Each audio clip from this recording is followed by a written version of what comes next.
राम राम मंडळी, स्वागत आहे तुमच्या माझ्या यूट्यूब चॅनलवर। आता आज मला कॉल आलेला आहे, महालक्ष्मी बसणार आहे त्याच्यासाठी फुलोरा करण्यासाठी। दरवेळेलाच कॉल येतो पण मी अधिराजमुळे जात नाही कारण तो त्रास देते म्हणून।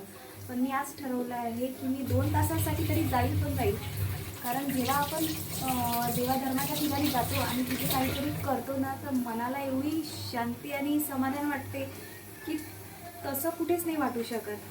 आणि म्हणून आज मला काहीही करून 2 तास तरी मी जाईल म्हणजे जाईल असं मी म्हणत आहे। पण तुम्हाला आता अधिराजचा आवाज येत असेल ओरडण्याचा, कारण मी घरीच असं आता मी गेल्यानंतर माहिती नाही। पण मी आज विचार केला, त्याच्या पप्पाला म्हणेल की तुम्ही 2 तास त्याला बघा आणि मग मी जाऊन येते पटकन। आणि आता माझं जाणं होते की नाही, तोपर्यंत मी पटापट माझे कामं आवरून घेते, आंघोळ वगैरे करते, त्याला चारून देते आणि मग जाते मी फुलोरा करण्यासाठी।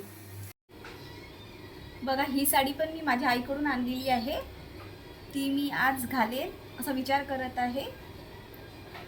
आता ही पण माझ्या आईला साडी आवडली होती, पण ही पण तिला मी म्हटलं की मी घेईल आणि मी घालेल। पण आता तुमच्यापैकी जर कोणी खूपच असं आहे की त्यांना त्यांच्या आईला काही म्हटलेलं आवडत नाही किंवा त्यांच्या आईसाठी खूपच जीव दुखते, तर ते तर मला नक्कीच शिव्या घालत असेल की मी आईला द्यायला पाहिजे, तर मी आईकडून घेत आहे। पण तसं काही नाही आहे, मी पण आईला देते आणि ही साडी मी घेतली, पण मी ही पण साडी आईला परतच देईल कारण माझा खूप जास्त जीव दुखते माझ्या आईसाठी। ती बिचारी मेहनत करून तिने ही साडी आपल्यासाठी घेतली आहे घालायसाठी आणि तिला आवडली तरी तिने दोन्ही साड्या माझ्यासाठी पाठवल्या। पण मी आज विचार केला मी फुलोरा करायला जाईल तर तेव्हा मी ही साडी घालून जाईल, तर कशी वाटत आहे घातल्यानंतर मी तुम्हाला नक्की दाखवेल। आणि मी मग अशी म्हटलं ना, देवाधर्माचं केलं तर खूप शांती भेटते।